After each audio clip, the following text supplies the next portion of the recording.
મોરબીના જેતપરમાં એક બાજુ ખેડૂતો આમરણાત ઉપવાસ કરી રહ્યા છે, ત્યાં બીજી બાજુ હવે ખેડૂતોના સમર્થનમાં પાટીદાર આગેવાનો પણ મેદાને આવ્યા છે। જે આમરણાત ઉપવાસ પર બેઠા છે ખેડૂતો, એમને ટેકો આપવા માટે એક સભાનું આયોજન કરવામાં આવ્યું હતું અને એ સભામાં પાટીદાર આગેવાન મનોજ પનારાનો આક્રમક અંદાજ જોવા મળ્યો હતો। આ અદાણી નામનો રાક્ષસ, આ રાવણ, આ દુર્યોધન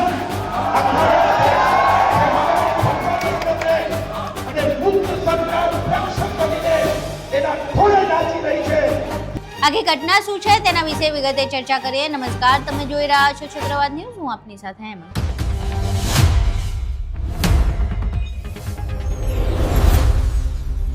જેતપરમાં ખેડૂતો વીજ પોલની સમસ્યાને લઈને આમરણાત ઉપવાસ કરી રહ્યા છે, કારણ કે તેમના ખેતરમાં, તેમના માલિકીના ખેતરમાં તેમની મંજૂરી વગર જબરદસ્તી ખાનગી વીજ કંપનીઓ વીજ પોલ નાખી રહી છે, તેનું યોગ્ય વળતર પણ આપવામાં નથી આવતું અને જ્યારે ખેડૂતો તેનો વિરોધ કરે છે તો પોલીસને હાથો બનાવીને તેમની અટકાયત કરવામાં આવે, તેમને દંડા મારવામાં આવે અને તેમના જ ખેતરમાંથી ઢસડીને તેમને કાઢી મૂકવામાં આવે। આ બધી ઘટનાઓ બાદ એક આંદોલન શરૂ થયું। આંદોલન એવું હતું કે કિસાન યાત્રા મોરબીથી લઈને ગાંધીનગર કૂચ કરવાની હતી, પરંતુ એ યાત્રા ગાંધીનગર ન પહોંચી। યાત્રા ગાંધીનગર તો ન પહોંચી, પરંતુ ખેડૂતો લડી લેવાના મૂડમાં છે અને હવે જેતપરના ખેડૂતો આમરણાત ઉપવાસ પર બેઠા છે, ત્યારે પાટીદાર આગેવાનો પણ મેદાને આવ્યા છે, જેમાંથી મનોજ પનારાએ આ સમગ્ર મામલે ખેડૂતો સાથે વાત કરી હતી, ખેડૂતોનું સંબોધન કર્યું હતું અને ત્યાં તેમણે અદાણી અને સરકાર સામે બાયો ચડાવી છે। આ સિવાય તેમણે અદાણીની જે વીજ કંપની છે તેના ઉપર તેમજ સરકાર ઉપર પણ આકરા પ્રહાર કર્યા હતા। અહીં પહેલા સાંભળીએ મનોજ પનારા આખી ઘટના વિશે શું કહી રહ્યા છે। એ બદલ મને તમારી પર પૂરો વિશ્વાસ છે કે તમે ગમે ત્યારે સાચા વિષયમાં સાથે છો, એ વાતની તમે આજે ખાતરી કરી દીધી છે। અને મિત્રો, હું જાહેરમાં કહું છું કે જ્યારે તમારી વાત સાચી હોય, જ્યારે તમારી વાત સાચી હોય, ઈચ્છા શક્તિ પ્રબળ હોય, તો દુનિયાની કોઈ તાકાત તમને હલાવી શકતી નથી। અને તમારી વાત સાચી હોય, ઈચ્છા શક્તિ મજબૂત હોય તો તમારો વિજય પણ નિશ્ચિત હોય છે। મિત્રો, એના બે ઉદાહરણ દઉં કે મહાભારતની અંદર કોઈ પણ રીતે પાંડવો જીતી જ ન શકે, પરંતુ એમની વાત સાચી હતી અને યુદ્ધ જીતવાની ઈચ્છા શક્તિના કારણે પાંડવો મહાભારતનું યુદ્ધ જીતી શક્યા હતા। એટલે એમની પાસે હતું શું? એ જ રીતે રામાયણની અંદર પણ રામ સાચા હતા, એટલે જ રાવણને હરાવી શક્યા। આ અદાણી નામનો રાક્ષસ, આ રાવણ, આ દુર્યોધન અને મુક્ત સરકાર રક્ષક બનીને એના ખોળે નાચી રહી છે, ત્યારે આ ખેડૂતોએ રોડ ઉપર આવવું પડ્યું છે। મિત્રો, આ લડાઈ ખેડૂતોની એટલા માટે લડીએ છીએ કે આ વીજ લાઈન અદાણી વેપાર કરવા માટે નાખી રહ્યા છે। આ સરકારની વીજ લાઈન નથી, આ વીજ લાઈન અદાણી પોતાના ધંધા માટે કરોડો એકર જમીન કચ્છની દરિયાકાંઠાની ગૌચર ખરાબા મફતના ભાવે લઈ અને વિન્ડ મિલો એટલે કે પવન ચક્કીઓ અને સોલાર પ્રોજેક્ટો કરી દીધા છે। હવે એની વીજળી ઉડી તો જાય નહીં, એટલે કોઈ પણ રીતે થાંભલાઓ નાખીને મોકલવી પડે। એ થાંભલાઓ નાખવા માટે આપણી જમીનોનો ઉપયોગ થાય છે। અને હું તો જાહેરમાં કહું છું કે અદાણીના એમઓયુ દુશ્મન દેશ પાકિસ્તાન અને બાંગ્લાદેશ જેવા દેશ સાથે પણ છે અને આપણી વીજળીનો વેપાર આપણે અહીંયા થાંભલા નાખીને દુશ્મન દેશો સાથે કરે છે અને બીજા રાજ્યોમાં મોકલે છે, એનો વાંધો નથી। પરંતુ જો આ અદાણી એરપોર્ટ ઉપર 1 કલાક મોટર ગાડી રાખવાના 120 રૂપિયા લેતો હોય આ ભાઈ એરપોર્ટ ઉપર અમદાવાદ, તો આ થાંભલાના કેટલા થાય ભાઈ? એક કાર પાર્કિંગના અદાણીના 120 રૂપિયા 1 કલાકના છે। એરપોર્ટ પર જે મિત્રો જાય છે ખબર છે, તો મહિને 50,000 થી વધારે ભાડું આપણા થાંભલાનું થાય।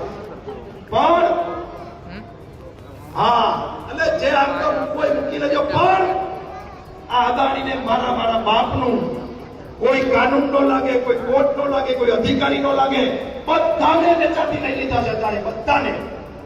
આ હું જાહેરમાં કહું છું કે મોદી સરકાર કે ભાજપ સરકાર છે જ નહીં, અદાણી સરકાર છે, અદાણી સરકાર। ઘણા મિત્રોને ખોટું લાગશે, માફ કરજો, પણ વાસ્તવિકતા એ છે કે આજે તમે ખેડૂત તરીકે ન જઈગા તો આવતા દિવસોમાં માત્ર થાંભલા નહીં પણ શું થવાનું છે હું તમને કહું. અત્યારે જ નાના વેલા મોટા વેલા ગામડામાં રિલાયન્સની નોટિસો આવી કે જે 16 તારીખે એટલે કે 2 દી પહેલા હિયરિંગ હતું, કલેક્ટરે બોલાવ્યા હતા ખેડૂતોના વાદા સાંભળવા માટે.